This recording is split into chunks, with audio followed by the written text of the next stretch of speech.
د فلم شروعات کیږي د منګول د ډیزرټ نه چې کوم د مشرقي انډیا د ټولو نه غټ ریګستان دی. د دې ریګستان درمیان ته یو کفنی راغلی وي چې د دې نه تیل وباستل غواړي، لیکن د دوی د انفارمیشن غلط وي، دلته هیڅ تیل هم نه وي. اوس دوی واپس د دې ځای نه تلل غواړي. د دې د واپسۍ دپاره یو جهاز رالېږلی شوی دی. د پلین د پایلټ نوم چې کوم دی هغه اکرم دی. اوس ټول ورکر چې کوم دي هغوی خپل خپل سامانونه واخیستل او جهاز ته د ختو لپاره تیاری کوي، او ټول مسافر چې کوم دي په جهاز کې کېناسته او د خپل شهر ته د تلو دپاره روان شول. لیکن څه د لږ وخت مزل نه پس یو غټ طوفان چې کوم دی هغه شروع شو. اکرم ته دا خپل کو پایلټ وایي چې موږ له پکار دي چې د جهاز دلته کېنو، چې کله طوفان ختم شي نو موږ به بیا دوباره چې کوم دی پروان وکړو. لیکن اکرم چې کوم دی د هغه خبره ونه مني، په دې وجه دوی په دې طوفان کې چې کوم دی ګیر شي. په دې دوران کې د جهاز یو انجن هم خراب شي. اوس اکرم نومي پایلټ چې کوم دی د جهاز د کېنولو لپاره تیار شي، لیکن اوس هیڅ هم په کار نه راځي. کله دا جهاز چې کوم دی لاندې طرف ته راځي نو د جهاز دا وروستی حصه چې کوم دی دا د یو غټ چټان سره چې کوم دی دا ټکراو شي. په دې وجه باندې چې کوم دی د وروستۍ دروازه کولاو شي او یو ورکر چې کوم دی د دوی نه لاندې وغورځېږي چې د دې په وجه د هغه مرګ چې کوم دی واقع شي. کله چې دا پلین ودرېږي نو په دې کې 2 کسان نور هم مړه شوي وي، لیکن اوس چې کوم دی دوی په دې خطرناک صحرا کې چې کوم دي دا پساو شوي دي، او دې نه پس دوی خپل د خوراک او څښاک کم سامان چې کوم دی هغه دوی چیک کوي. نو په دوی باندې ته پته ولګي چې زموږ سره د یو میاشت سامان پاتې دی. په دې کې اوس یو کس وایي چې زه پیدل روان شم زه به د دې ریګستان نه وځمه. نور خلک چې کوم دي د سمجاوي او ورته وایي چې دا د جولای مهینه ده، په دې کې چې کوم دی ریګستان کې طوفانونه زیات راځي، په دې وجه د ریګستان نه وتل ناممکنه دي. په دې کې د شپې یو خطرناک طوفان راشي نو دوی یو ملګری چې کوم دی هغه د ځان سره ټارچ رڼا واخلي او بار ته وځي. نو هغه ملګري ته هیڅ نه ښکاري، نو هغه په طوفان کې ورک شي. کله چې دا نور ملګري سبا راپاڅي د سحر په وخت کې نو هغوی وګوري چې د یو ملګری چې کوم دی هغه کم دی، نو هغوی اخوا دېخوا تمام طرفونو ته وګوري خو هغه ملګری چې کوم دی هغه پیدا نه شي. دلته دا کومه جینۍ چې ډېره پریشانه ناسته وي نو د اخر کار پایلټ ته ورشي او پایلټ نه تپوس وکړي چې آیا دلته به زموږ د بچ کولو لپاره څوک راشي او که نه. پایلټ ورته ووایي چې ماته هیڅ پته نشته. په دې باندې دا جینۍ چې کومه ده لږه غمجنه شي، ځکه چې موږ داسې یو طرف ته راغلي یو، موږ مکمل خپله لاره خطا کړې ده. که دلته موږ څوک ومومي نو موږ ته پته نشته چې موږ به له دې ځای نه وباسي یا نه. په دې کې د تمام ورکر چې کوم امیدونه دي هغه ختم شي چې دلته هیڅوک موږ د بچ کولو دپاره نشي راتلی. په دې کې یو 2 کسان چې هغوی دا وایي چې موږ به د دې ریګستان نه وځو، هغوی د ځان سره څه اوبه هم واخلي. چې کله ځان سره اوبه واخلي نو پایلټ راشي چې هیڅوک به هم د ځان سره اوبه نه وړي، ځکه چې دلته موږ ته د اوبو ډېر ضرورت دی. په دې باندې دوی جګړه شي او ټولې اوبه چې کوم دی هغه هم ضایع شي. نو په دې کې یو کس وي چې د هغه نوم آیلټ وي، هغه وایي چې زما سره داسې یو خیال یو آیډیا ده چې په هغې باندې زموږ ځانونه بچ کیدی شي، چې زه د ډېر وخت نه چې کوم دی د دې جهاز مشاهده کوم چې موږ د دې د پروژې چې کوم دي دا موږ ټیکو او دې نه یو نوی جهاز جوړ کړو. ځکه چې ایلیټ د دې نه مخکې د جهازونو په کمپنۍ کې کار کولو، په دې باندې د ټولو ورکرو د زندګۍ یو امید چې کوم دی هغه پیدا شي. نو په دې کې چې کوم دی یو کس د دوی نه ورک شوی وي، دا جینۍ چې کوم ده د هغه په تکل کې وځي. نو پایلټ ورشي دا جینۍ منې کړي او د دې جینۍ په ځای دی په خپله لاړ شي، دی هغه چټان ته ورسي په کوم ځای کې چې د دوی جهاز دا لومړی ټکراو وهلی و. نو دی راشي دلته یو جسم پروت وي چې په هغې باندې کپړې هم نه وي، هغې خواته چې کوم دی سناسر کالتوس هم پراته وي، او د دې نه علاوه د ده په مټ باندې یو ګړی وي چې هغه هم نه وي. دلته هغه کس هم میلاو شي کوم چې د دوی نه د تلو والا او هغه وایي زه دلته راغلی یم د دې لاش یعنې د دې ملګري چې زما ګړی و زه ته هغه ګړی اخیستل غواړم.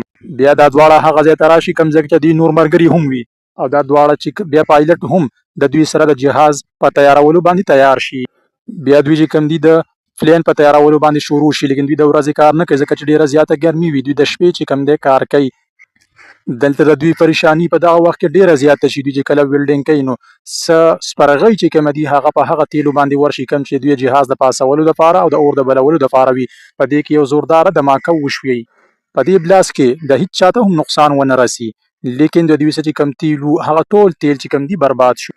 بس د دوی سره صرف دومره تیل باقي پاتې شو چې دوی په یو فره د جهاز پاسولی شي او د دې ځای نه پرې وتلی شي. د دې نه بعد دا خلک چې کوم دي د تیلو د کموالي په وجه د اوبو د کموالي په وجه د ورځې هم کار شروع کړي. ډېره زیاته ګرمي وي، لیکن دوی بیا هم خپل همت چې کوم دی هغه نه بیلي او د دې پلین په تیارولو باندې شپه او ورځ لګیا وي. په دې دوران کې هغه زنځیر هم وش کېږي کوم چې دوی د دې فرد سپورټ دپاره ورکړی وي. د جهاز دپاره چې کوم نه دا لاندې راشي دا په هغه ځای باندې ولګي په کوم ځای چې دې لګېدل ضروري وي. په دې کې دغه ملګری کوم چې دې وینګ د دې فرې دپاره ناست و دې پټ کولو دپاره هغه راپاسي هغه وایي چې ما څنګه چې کوم دی دا تیار کو.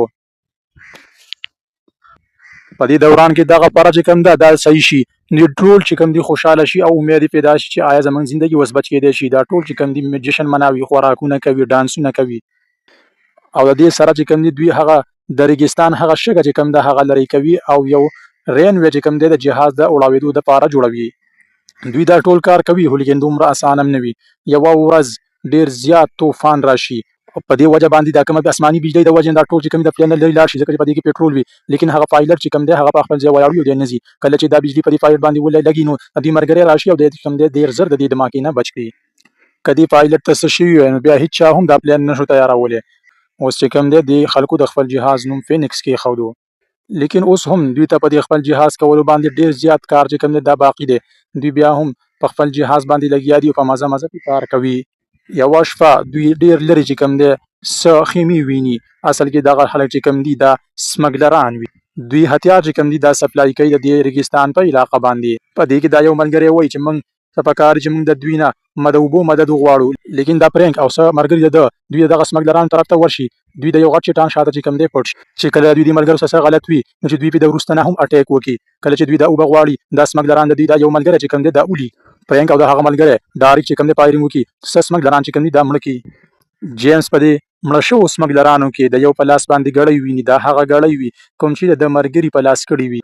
د دې نه دا پته ولګېده دا هغه سمګلران دي چې دوی د دې نه مخکې هم دلته راغلي وو. بیا دوی یو زخمي سمګلر چې کوم دی هغه راوست. په دوی کې ځینې وایي چې دا سمګلر چې کوم دی دا مړه کول پکار دي، ځینې وایي چې نه دا مړه کول نه دي پکار. په دې کې د جهاز جوړونکي ډایرکټ چې کوم دی دا سمګلر اولي په دې باندې دوی په خپل منځ کې ډېر زیات جنګ شروع شي. په دې کې دا ایلیټ چې کوم دی دا د پایلټ ته وایي ته پایلټ وي، ستا په وجه باندې موږ دلته پساو شوي یو، ستا په وجه باندې زموږ دلته یو ملګری هم مړ شو. دا خبرې په اورېدو سره د ایلیټ ته غوسه راغله او د یو زور څپېړه چې کوم ده دا یې دې پایلټ ته ورکړله. په دې باندې دا ایلیټ چې کوم دی دا ناراض شي ځکه چې د ایکو هټ شي. زه اوس دا پلین نه جوړوم ځکه چې دلته د 10 کسانو کار چې کوم دی په یوازې باندې کوم. په دې کې دا جینۍ راشي او درته وایي چې ستا نه بغیر موږ دا جهاز نشو جوړولی، موږ ته ستا ضرورت دی. په دې کې دا ایلیټ وایي که ټول زما سره ریکویسټ وکړي نو زه به هله کار شروع کوم. په دې کې دا ټول راشي او د ایلیټ ته ریکویسټ وکړي. ا دې نفس چې کوم دی دوی دا کار شروع کړي. د دې نفس چې کوم دی دوی ټول په کار باندې لګیا شو او دا پلین چې کوم دی جوړوي. یوه ورځ دوی په دوربین کې لرې کتل چې څه سمګلران یې ولید، لیکن دا سمګلران په دې خپل ځای باندې ولاړ وي، مخکې نه راځي ځکه چې دوی ته پته وي چې د دوی سره اوس د دغه سمګلرانو هتیار دی. کله چې دوی اوبه او تیل دا ختم شي موږ به ورشو او په دوی باندې به حمله وکړو. په دې وجه باندې دا کسان نور هم ډېر په تیزۍ سره کار شروع کړي. پایلټ ته یو میګزین راشي چې په هغه کې ډېر زیات چې کوم دی د جهاز د جوړولو وړو جهاز جوړولو طریقې وي. په دې باندې ته پته ولګي ایلیټ چې کوم جهاز جوړولو دا ماډل یې به کتلي په ډیزاین به د جهاز تیارولو. اصل کې د ایلیټ چې کوم دي واړه الوتونکي جهازونه به د جوړول. د چرته هم یو غټ ریل جهاز چې کوم هغه نو جوړ کړی. کله چې ټولو دا واورېدل ټول نه ډېره غټه غوسه راغله، خاص کر ایان ته غوسه راغله او د ایلیټ په سر باندې د تمانچه کېښوده او ورته ویې وایي تا موږ بېوقوفه باندې جوړولو، دا جهاز هېڅکله هم نشي فاسېدلی. د دې نه مخکې تا چېرته دومره غټ جهاز جوړ کړی هم نه دی. لیکن ایلیټ وایي چې زما یقین دی چې دا جهاز به الوزي، ډېرې تیزې هواګانې چلیږي، نو دا جهاز چې کوم دی په خپله باندې لږ اوچتېږي او ښکته کېږي. په دې دوران کې ټولو ته پته ولګي چې دا جهاز چې کوم دی دا په حقیقت کې چې کوم دی دا الوتی شي. د دوی په زړونو کې چې کوم امیدونه مړه شوي وو هغه دوباره ژوندي شو. لیکن دا د ریګستان طوفانو د شګو طوفانو په دې دوران کې ډېرې زیاتې شګې راوالوتي او دا جهاز چې کوم دی دا په دې شګو کې بیا نیم ډوب شو. دوی چې کله وګوري دا ټول ډېر زیات نا امید او خفه ناست وي. لیکن فرینک ورته وایي دا موږ ډېر زیات په مشقت او په محنت جوړ کړی، په هر لحاظ سره موږ دا جهاز چې کوم دی الوزو. دا ټول چې کوم دی راوځي شي او د رسو په مدد سره دا جهاز هغه ځای ته بوځي په کوم ځای کې چې شګه نه وي، ریت نه وي. فرینک د پایلټ چې کوم دی دا جهاز سټارټوي لیکن ډایرکټ بندېږي. ډېر بال ټرای نفس جهاز چې کوم دی دا سټارټ شو. سمګلر چې کله د جهاز د اواز واوري نو هغوی په خپل ګوړو باندې په تیز رفتار سره د دې جهاز طرف ته روان شي. په دې دوران کې دا ټول ورکران چې کوم دي د جهاز تر پاسه ورخېږي او په دې په پرو باندې چې کوم دي ځانونه وتړي، ځکه چې د دې جهاز په جوړولو کې د انسانانو د دنده د ناستي ځای نه و. ځکه چې دوی د یو غټ جهاز نه چې کوم دی ورکوټه جهاز جوړ کړو. پلین په رنوی باندې او سمګلران د وروسته نه ګولۍ چلوي لیکن هېچا ته هم ګولۍ ونه لګي. کله چې دا رنوی ختمه شي سمګلران داسې وګڼي چې دا خلک خو چې کوم دی ټول مړه شو. لیکن لږ وخت پس چې کوم دی دا فینکس جهاز چې کوم دی دا دغه ریګستان نه والوزي او دا ټول ورکران ډېر زیات خوشحاله او ډانس کوي. د ډېر زیات محنت په وجه باندې دا خلک چې کوم دي دغه ریګستان نه اخرکار راووته او کوم چې د مرګ په خولې کې پراته وو دوی ته یو نوې زندګي هم میلاو شوه. د دې نه پس د ایلیټ چې کوم دی تصویر په یو میګزین باندې چاپ شي چې په هغې باندې لیکلي ناساز نیو هوپ، چې د هغې مطلب دا دی چې د ناسا نوې امید. د دې نه پس چې کوم دی دا د ناسا کمپنۍ سره کار کوي.